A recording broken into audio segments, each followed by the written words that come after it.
All right, what's up, everyone? This is Mr. B with DFW Boss Talk, and tonight we got a special guest.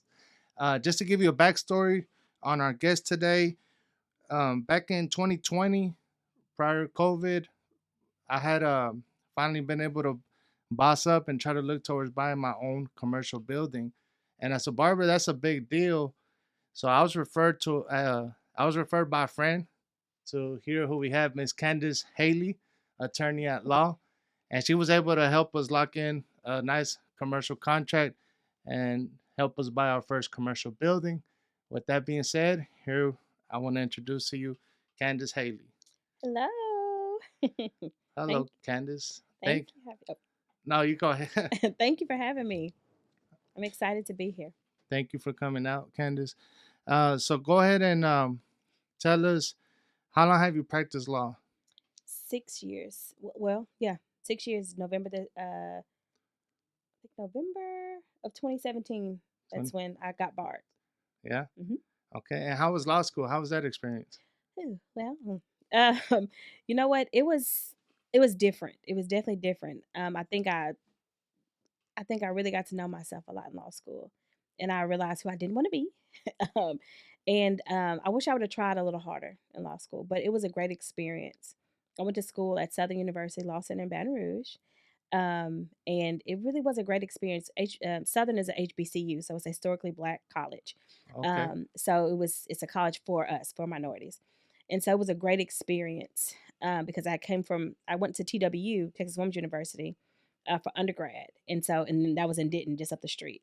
And so moving to Baton Rouge, and then starting grad school was like, what? I was only 21, so it was a great experience. I learned a lot about myself, a lot about my learning ability, a lot about if I push myself, what I can really do. I almost flunked out. Do we want to go there, or do you want me to just We bypass? could go there. We could come back to that. Okay. Yeah, it was a journey. Yeah. It was a journey. So, So one of the things I wanted to mention, as I pulled up to you guys at your firm, was I noticed that you were in a building that had suites, like mhm, salon suites. And when mhm. I asked you about it, you told me your father owned not only that business but the whole commercial unit, Yes. which was about a commercial strip that had about 8 different businesses there. And so that was pretty amazing to me, because that was what I was trying to do. And then when you told me that not only did he own it, but he also owned barbershops, it felt like a match made in heaven for you Mhm. to be the one Oh, to wow. to help us kind of lock in that commercial deal and help us buy our first commercial building. Oh, wow. Um, but can you kind of tell us how your upbringing was with your father being a barbershop owner? How was that? You know what? It was so funny because we kind of talked about this earlier, and my sister made a post about this the other day that we learned entrepreneurship from our parents. My mom had her own salon, and my dad had his own barbershop. And so we grew up in a salon and a barbershop. And so, specifically for the barbershop, my dad would pick us up from school, and we grew up and we were born and raised in Pleasant Grove. And so my dad would pick us up from school and we go straight to the barbershop because he got to go back to work. And so, and he worked at Mrs. Baird's at nighttime, and then he worked during the day at the barbershop. So he didn't really get any sleep. But so he would pick us up from school, and then we would go to the barbershop. We would go in the back, do our homework, we would eat. He would pick us up some blackjacks. If anybody is from Pleasant Grove, you know blackjacks. Um, and Floyd's Fish and all that. So we would get food, and then we would go back there. My sister and I, we would do our homework. And after we did our homework, we watch a little TV, but he says, time to sweep. So we would sweep. We would get the little hairs in our knees and stuff. And he would fuss at us if we swept somebody's foot, which we did a lot. So we help him sweep up. We would just talk. We heard men chat all day long. And luckily, mostly everybody there was our family. So it was, it was so, honestly thinking about it, it was so normal being around a lot of older people Yeah. growing up, men and women. But my dad and my uncle both owned it at the time. So seeing them do business together for years, I mean, years they did the business together. So it was really cool growing up there. We were able to become like daddy's girls too with That's being there. that's awesome, and that's pretty. that's something that I would aspire to do. With my children. We also have the family businesses. So that's pretty amazing. We have most of our children are involved with us with the barber industry, just like you were. When you were little growing up, but going from seeing your dad owning the barbershop and your uncles and having family that were pretty much hustlers and go-getters. um, what made you decide, or what pushed you to become a law student? Like, what how long did you have that in your mind that you wanted to practice law? Since I was 8 years old. Since you were 8? 8 years old. Yeah. Yeah. And can you talk more about that? Mhm. What was some, like, what did you see around you that made you want to help people like that? So this may sound so cliche, but well, let me go back. And it's so funny we saying this, but so my one of my mom's best friends were growing up. Her name was Miss Plastilla. Okay. She had 2 children, and so she kinda worked from home and did different type of things, and she was kinda low-key a stay-at-home wife, but did a lot in the community. So the days when we would be sick, and I realized I had bronchitis, like, when I was little, and so I would always get sick when it get a little cold, and so both my parents worked, so when I would get sick, they would, in the times my mom couldn't take off, I would go with Miss Plastilla. So Miss Plastilla, this is so crazy. She used to take me all around the city. She would take me to city council meetings during the day, the board of education. They'll be having different meetings, conferences, things where people come in and can talk about things. I was this little girl, like 5, 6, 7, 8, 9, coming in, and she's holding my hand as I'm walking through with these. I mean, they were so much bigger then, obviously, than now. Right. But I'm seeing people debating, people sitting on panels talking about laws and policies and politics. And a lot of policies that are impacting my life at the time. I had no idea. So, because they're talking about school, they're talking about the different laws impacting the community, the roads, school, everything you could think of. I was in the midst of that little. So I'm looking up, and there were attorneys there were councilmen, and yeah. So I'm just looking at all these people, and I'm supposed to be in school, or I'm supposed to be at home sick. But she's like, we're gonna we gonna go. She give me a spoon of castor oil, and she Yeah. says, let's go. And Yeah. she put me in the truck, and we would be going to those council meetings. She used to take me to meet different just people in the community that are now people I'm like, I met them when I was 6, 7, and 8. Oh, wow. So she used to take me everywhere. When one of her children, her name is Lantinier. She's deaf, so we used to go to her school sometimes, and 'cause she was in special programs for deaf. I think it's called ASL. I think it's what it's called. Um, and so I think it's that. But so we would go to different programs for her. I would go to school with her sometimes, and sit in her programs. And I mean, it was stuff she just had me around, just so many different things. So and then there were times where people did like when it was time for candidates to run, she would call us and say, "Hey," or my mom knew somebody to say, "Hey, let's." They need help with volunteers signing people up or being at this post. So my sister and I would go, but it was my sister's like, "I'm doing it because we're getting a little money," but I'm like, I kind of like this. I Yeah. like talking about politics, and I like learning and seeing how these things impact my community. So it started from there. That's pretty cool. It's not often you see a child that knows what they're gonna do at 8 years old. Man, I was Yeah, I was over there playing with crayons still. Like, I didn't know what I was gonna be. yeah. But that's pretty cool. What are some of the challenges that you had though as a lawyer? Because it must not be easy going to law school, right?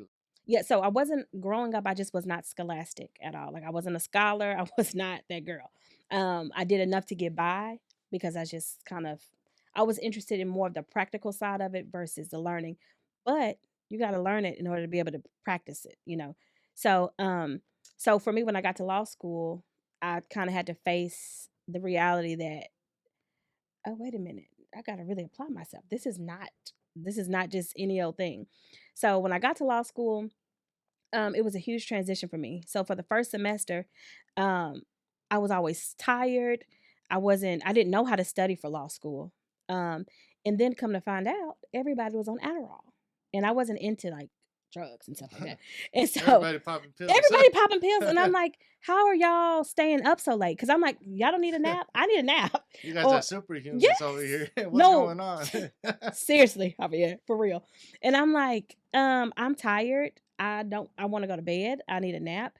And my mind is I'm mentally exhausted, not knowing I also had ADHD, which I just got diagnosed this summer with adult ADHD. Oh Well, not wow. ad yeah, I had no idea I've always had it, but, which showed me why I had such a learning curve a little bit.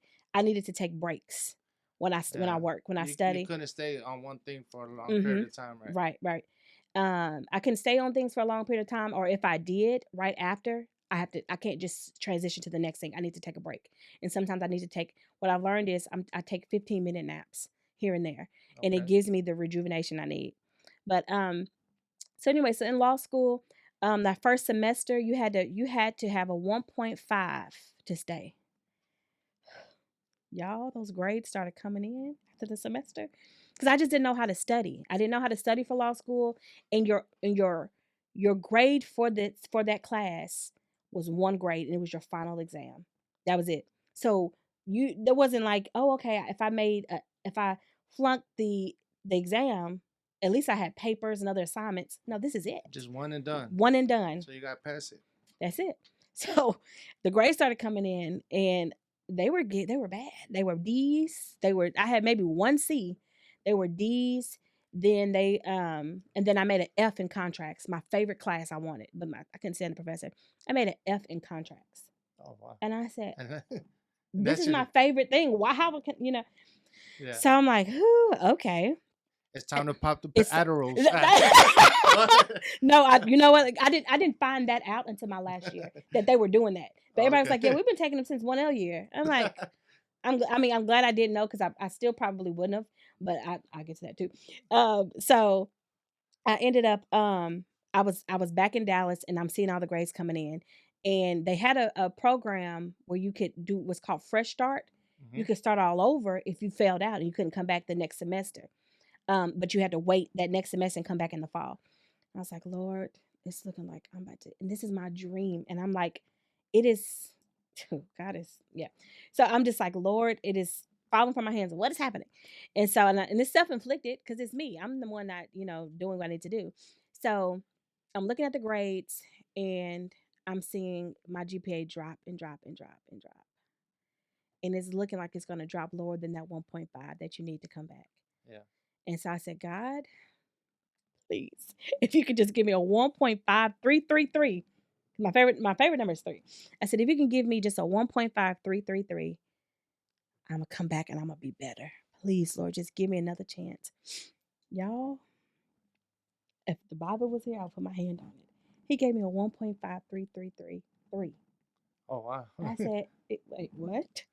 It shook me up. And when I got back to that school, I had to get in a program to where they had to have academic probation. That's what I was on. And so I had to check in with an advisor. I had to study. But at this point now, I learned how to study, and I learned how to study for me. I couldn't study with everybody. I had to sit down, and I don't think I have photographic memory, but if you give me a note card and I look at it long enough, I can memorize every single thing that's on that note card. And so, and then but I studied like that in undergrad for my classes that I really liked, and I made A's in those classes. And so it's like, girl, you can be very smart. You just need to apply yourself. So, when next time I got back, I started applying myself like crazy. There was this law class, constitutional law class. Everybody flunked it. Everybody was saying, "Did y'all get your grades?" Because you can only give out 5 A's, you can only give out 5 F's, and the rest have to be B's, C's, and D's.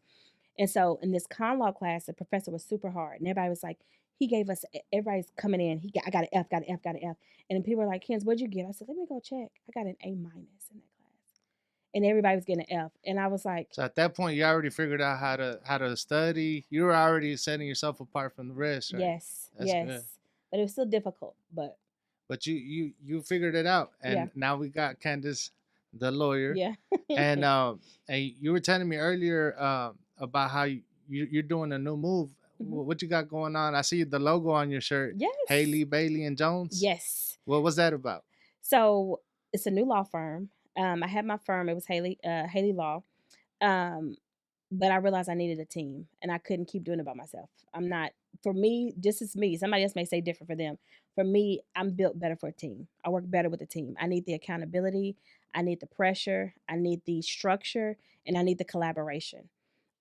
So God, I had so crazy because people have offered to buy my law firm.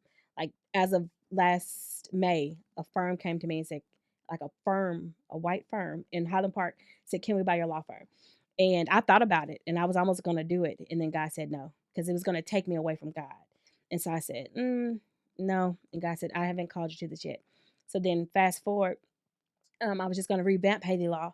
And then one of my friends, partners, Byron, called me. He said he had gotten let go from his job due to kind of like the billable hours. Because some firms, they are just demanding and they don't get the reality because he's finished his work super fast and it's done and it's great. But they're like, no, you need to bill. So he's like, yeah. And God had been calling him to go out on his own. So anyway, so he called me and he told me about that. And he said, can you just kind of tell me a little bit more about your journey? So as I'm talking to him, God, I keep hearing God saying, this is it, this is it, this is it. And I'm like, God, what? I don't think so. And so after I got off with him, I talked to God, I prayed about it, and I've been journaling and just really being intimate with God. So I've been hearing him a lot clearer. So he said, so to me, I believe God told me, this is your partner.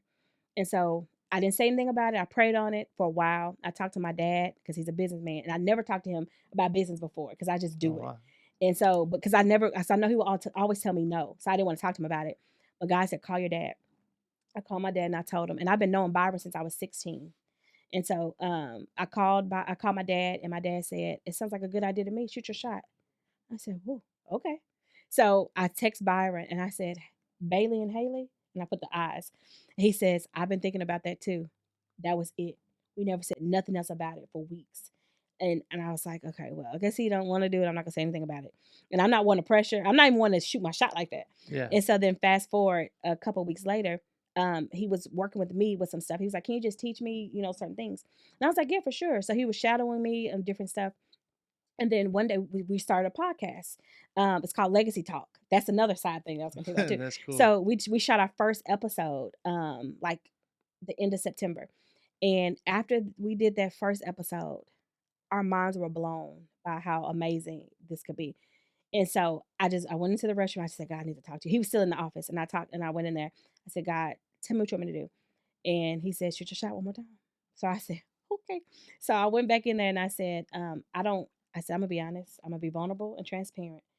And mind you, people had asked to partner with me too, and I just kept saying no because I just don't think I didn't think I was made for that. But this was the right time. And so I had learned enough about myself in the practice that I can't do by myself. So um Byron, I went in there and I told him, I said, it doesn't make sense for us to have that much chemistry on that camera and be able to talk about the law like this.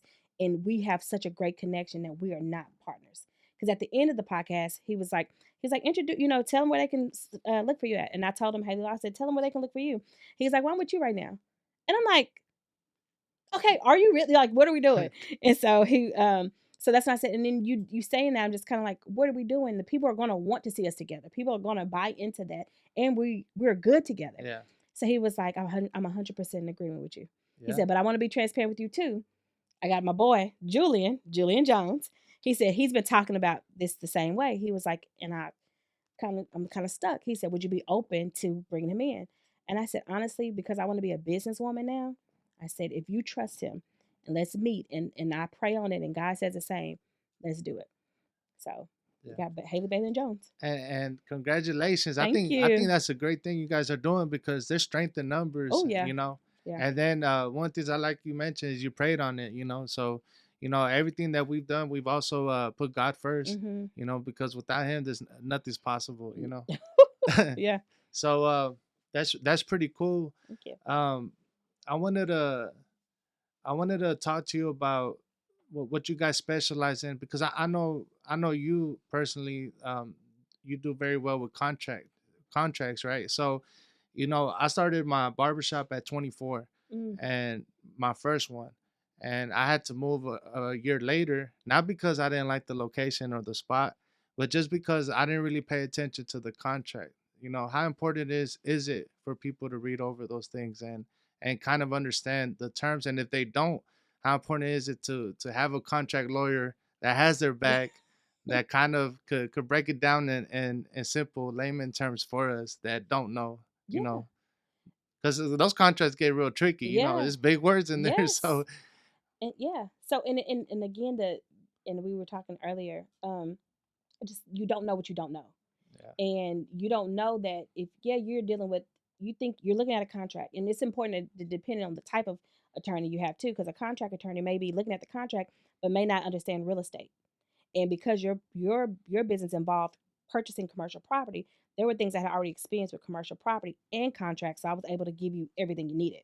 But because you don't know what you don't know that you just signed this contract because you're ready to get in it, you're ready to get it done, Yeah. not knowing the implications later on could cost you more money, and you may not receive what you're thinking you're going to get at the end of this contract. So it's important to, even if you just say, and this is the thing that I say for myself, I'd rather make the investment now than have to pay to fix it later. And a lot of times people just say, well, I'll just get to it later, but later it's too late. So it's important to start from the beginning, because you're reading this contract. You didn't go to law school. You don't know what you're reading. You don't know how these things can impact you later on. And you don't know, let's say, and even let's say outside of this, because I deal with sometimes people that buy cars that are lemon cars, Yeah. and they sign this agreement. They purchase this vehicle, and then they get a warranty for the vehicle that they're trying to enforce, right? To say that you said, if this car doesn't do what it's supposed to do, I can now use this warranty to get what I need to get repaired and all that. Well, in that warranty, people don't know that sometimes they're signing to say that if I have a dispute with you, with the person who gave me this car, that I have to go to Indiana to sue you. They don't know that these things are in these contracts. Yeah. And or sometimes they don't even sign that document, but they're thinking that they're bounded by it, not knowing that it's not enforceable. So not knowing what these provisions in these contracts mean, it can mess you up real bad. Yeah. So, And it's better to pay the cost now, get a good mhm, attorney than to have to pay for it later. yeah. Like for example, one of my first shops, we didn't read over the tenant versus landlord responsibilities.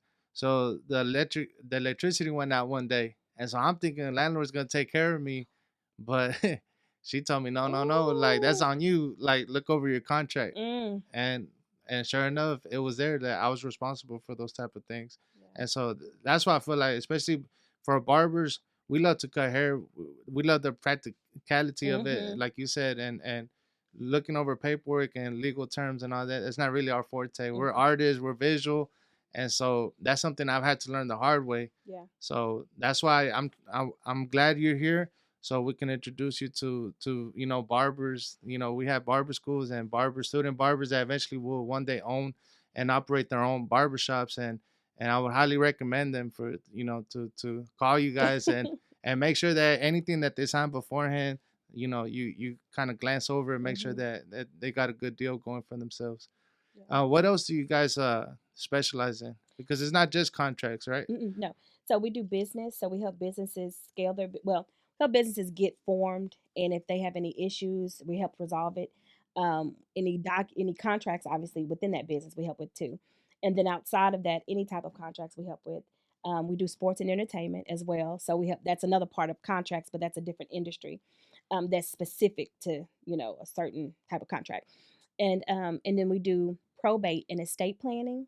And so probate is when somebody dies. In order to get the assets, I'm sorry, I keep looking at you. In order to get the assets, um, you have to hire an attorney to get to in order for the person who died, for their family to get their assets, you have to hire an attorney to do that. And that's a whole process in itself.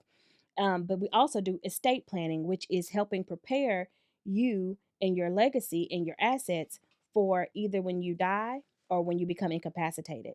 And estate planning is probably one of the most important areas of law that you could think of, because a lot of people don't realize, if you haven't appointed somebody to speak for you when you can't, then you're going to have a world of trouble when you are incapacitated, or something happens to where you can't make your own decisions anymore.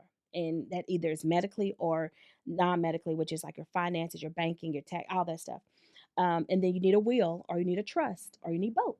And so we are the people who help prepare all of that. Even we also help do succession planning for businesses as well, to help prepare for if something happens, because you could become incapacitated at any point. You get into a car accident, which is another area we do personal injury. I'll get to that. But if you were to get in a car accident or some type of accident to happen to you, and you have a brain injury, or you have something that you can't that causes you not to be able to do what you need to do anymore, and you have a business, who runs the business? Who takes care of all those things? So that's a part of the estate planning practice that we have. And then our other area is personal injury. So that's if you were in a slip and fall, a car accident, a wrongful death, you're killed by someone or a situation or in a car accident. We handle all those cases as well. That's awesome. Thank you.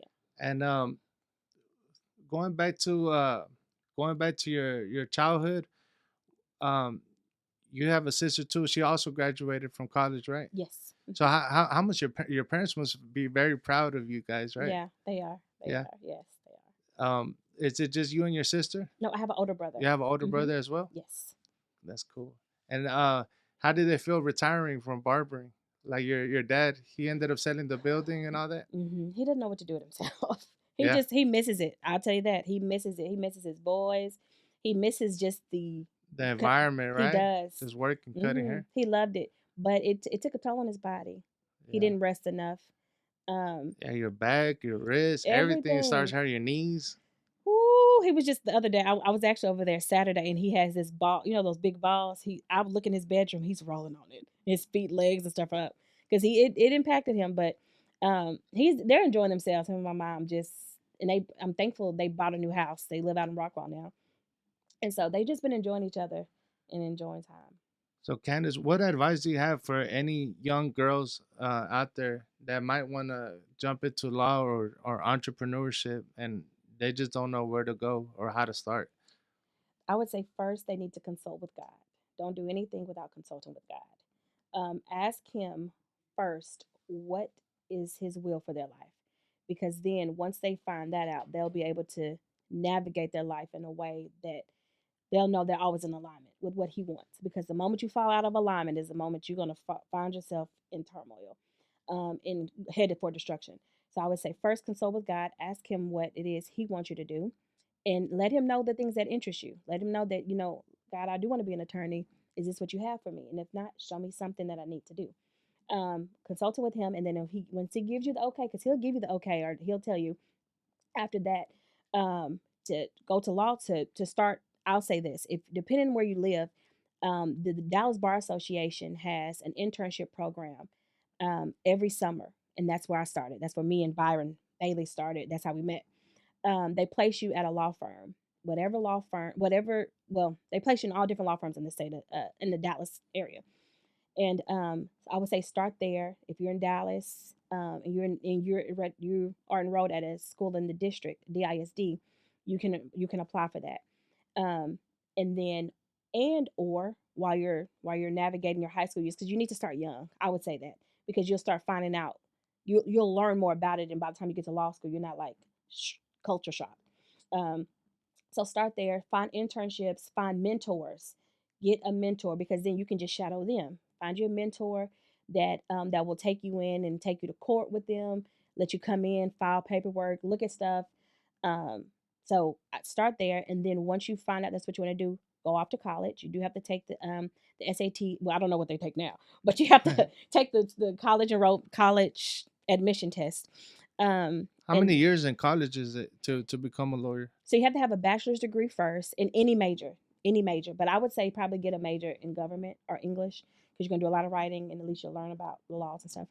But any major you want to graduate with a bachelor's, and then you have to take the LSAT, and then that's the law school admission test. And then once you take that, but I think they're trying to do away with it. I think here recently, but don't quote me. So you have to take the LSAT, and then you'll enroll in whatever law school you want to go to. I would say probably go to a law school in your state, or you can go to different states. Just maybe not Louisiana if you don't want to practice in Louisiana, because it's a totally different type of law, which I had to find out in the bad way, the wrong way. And then once you get to law school, you can it's at minimum about 3 years. You can do it up to I think maybe about 5 years if you do the part time route, or 4 years if you do part time. Um, and from my understanding, from what I knew when I was in law school, I graduated in 2015. Um, you have to um, enroll only in the fall. There's some that may do spring, but most of them are the fall. And then after that, you take the bar exam. That's cool. So, anybody looking to be a lawyer, here we got Dallas native. You know, you Yes. live in proof that it can happen. You know, for people like us, you know that grassroots, just from our communities that you could make it, you know. And your father, like I told you earlier, that was an inspiration for me when you told me Mhm. that he owned the whole building, he owned the barbershops, and he had tenants, you know, Mhm. renting out his spaces, and his daughters were college graduates. I was like, man, that's amazing. I hope to one day, you know, be able to say the same. What are three words, Candice, that you can use to describe yourself? Because I know you've been through a lot. You said the past 3 years were kind of hard for you, right? Yeah. So resilient might be one, Oh, yeah, right? yeah. Thank you. Yeah. I would say resilient. Um, oof, this one's hard. Saying things about just um resilient, um, hopeful, and I would say now I would describe myself as finally fully submitted to God. I know that's probably a lot of words in that one, but Yeah, that kind of describes where I'm at now. that's cool. And and I hope you stay blessed. You know, keep getting clientele. Well, how do you get clientele as a lawyer? What do you do to market yourself? So we recently hired a social manager meter, a social media manager, and he is able to go and post all of our content, do the outreach, do the engagement with our followers, and also he knows how to manage the algorithm of social media, like for TikTok, Instagram, and Facebook is a little different. But to understand social media, you got to understand the algorithm, you got to understand your audience and how to market to them, and when you need to post at the prime times and all that. So he's the one doing that for us. So that's something huge. And marketing, and the other thing is just posting, constantly posting. But another part of it is SEO. So we're hiring someone to do the search engine optimization. Have you heard of that before? No, I haven't. Okay. Enlighten me on that. What is Okay. that? Yeah. Do you have a website? Yes, we Okay. do. Okay. So on your website, in order for you to be, so let's say someone says, I need a barber in Grand Prairie. Your barbershop can be the first to pop up on that actual Search. search if you have the right SEO, which is a search engine optimization. So Oh that means wow. certain words on your website needs to be able to be picked up by Google to blast yours first. And so having that is And we're gonna have to huge. talk about this behind the Yes, scene. You giving too yes. much game. I'm gonna have to use that for Yes, myself. yeah.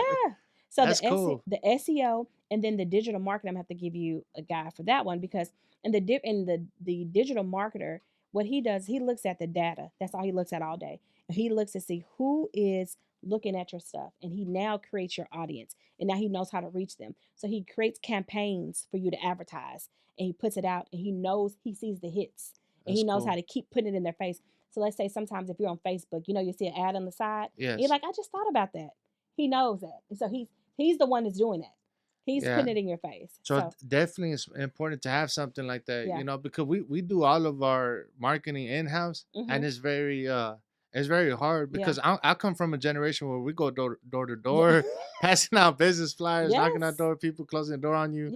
Yeah. So transitioning from that to now everything's technology, Digital. social media, digital. It's like it's something definitely like you got to be dedicated to Mhm. it, or if you got the funds, Yeah. go ahead and Yeah. get a manager to go ahead and do all that for you. And the good thing about the digital manager that I'm speaking of, he goes off of contingency. Okay, So that means that he doesn't get paid, from my he gets understanding, paid off he get results. off results. That's how Yeah, confident he is in his business. So that which helps businesses starting to say, wait, let me look at, this is kind of, I can't afford this right now, but on the back end, you'll be paid from what I get. So that's one. And then I think the grassroots approach of going home to home is still important. yeah, I think that's still good to still, because there's still a lot of older people who are still in that time frame, right. who don't have the social media or don't even know about it. So they go check their mail. They look at their cards and see a flyer. So I think that's still essential to have. Yeah, it's just by any means, you know, Yeah. just whatever you got to do to get business Mhm. coming in, you Yeah. know, and then just take care of the customers when they do Yes. walk in, That's the like biggest. like how you did for us. Like I had a very good experience, and Thank we're you. in the building, so the Thank job you. was well done, you Thank know, you. and hopefully we could come back later on and get another building, you know. Yes. So, any future plans in the next 5 years? Where do you see yourself? 5 years. So funny because I had a vision board that expires at the end of this year. I started in 2018 and it expires Okay, this year. So that was 5 years. So I see myself 5 years from now being one of the probate and estate planning gurus in the state of Texas. I see our podcast taking, and your podcast too, taking off and spreading just information and educating people in the areas that we're talking about and giving hope to people as well. And I also see myself married, maybe with one child. I don't have any prospects right now, but that's okay. Um, There Married you go, with, fellas. You're single. I am single, Yeah. with maybe a child or two, um, and situated in a home and owning some land, and just in a even greater relationship with God, fully, truly intimate with Him. Um, that's where I see myself. That's good, and hopefully you accomplish all those goals. God is good, man. Ooh, I sometimes you can't, you got to walk by faith sometimes, because I didn't know how we were gonna bounce back when COVID hit, and I was trying to, me and my wife, were trying to open a, a school. They weren't even letting us. They called us non-essential. So mm, shortly thereafter, when we opened, we didn't know what was gonna happen, yeah. and then just boom, we were down. What was it? We were down to our last $20, Ooh, and when we enrolled, and I've said this before, but the first month we had over 80 students try to enroll. And we were told by other people in the industry that, you know what, the first 6 months is gonna be a little slow. You don't really know what to expect, and and just the first month, it was like a floodgate opened up. It just, and it wasn't nothing special that we did. I just, mm, all the glory goes to God. All the mm, credit goes to God, because you know I didn't expect that. It was yeah, just something really that was just out of the blue. yeah. And so sometimes I feel like if you a lot of times we try to control our own destiny, but Hmm. God always has a plan. So you kind of It's just way got to better. just let the chips fall where they may, and 9 times out of 10, as long as you have God in your heart, it'll end up good for you. Mm, you didn't. Don't get in here preaching now, yeah. Yeah, that's good. That's really good. Yeah, I just feel a good energy with you, and Mm, I seen the growth, so 3 years ago you're also going from just you alone. Now you got a whole team. How does it work being a team? I know you guys just announced it today, hmm. but what are some of the things that you feel like it's gonna take to have a good team and to scale this into something bigger? The first thing is God being the center and on the same page, when it relates to, Communication is key, right? yes. Especially when you're dealing with multiple Oh yeah, partners. yeah. Effective communication is that was the next thing I was going to say, because that, and you'll find yourself um, needing to have hard conversations, because it's like a marriage. I've never been married, but I can only imagine this is the closest thing to marriage, being a business owner with other partners. Yeah. So learning how to effectively communicate and hear a person out and operate, and especially because we're men and women, I have to learn. I'm learning and I'm operating in my femininity, and that's my strength. And they're operating in their masculinity, and that's their strength. And so if I were to come out of that and try to be like a man, we would bump heads, because that's Right. not my role. So learning your role and learning your God-given role is, I think, essential, especially when you in general, but especially when you have multiple um, genders involved. Yeah, and everybody has strengths and weaknesses, Yeah. and they say opposites attract. So Hmm. if y'all can blend that together and make a good team, Yeah. because what I'm good at isn't what my wife is good at. What she's good at is not what I'm good at. But Hmm. when we bring it together, we make a great team as Yeah. well. So hopefully you guys make it work, and I look forward to seeing the growth. Where can we find you at? On At Instagram, Facebook, Yes. TikTok, Yes, on all those. all those? At hbjlawyers.com. That's our website. And then on all social media platforms, it's HBJ Law or HBJ Lawyers, Okay. on all of those platforms. There you go, guys. Mhm. Y'all heard it. Make sure y'all follow. Anybody looking for any type of contract work, any type of legal help, and anything, you guys make sure y'all hit them up. They specialize in pretty much everything. Um, you want to give them, why should they choose you guys over other people? Well, one, Anybody in the Dallas area, right? yeah. Dallas, Fort Worth, Texas, all really. of Yeah. Texas. A lot of the things in Texas, if it's virtual, that's what we can definitely handle. But definitely the DFW Metroplex, we cover all of it. What is your selling point? Like, if people gonna choose you guys versus five other lawyers, why would they come to you? Well, your future is our focus. There you go. Hmm. Your future's their focus. Make sure y'all hit them up. Let's get it.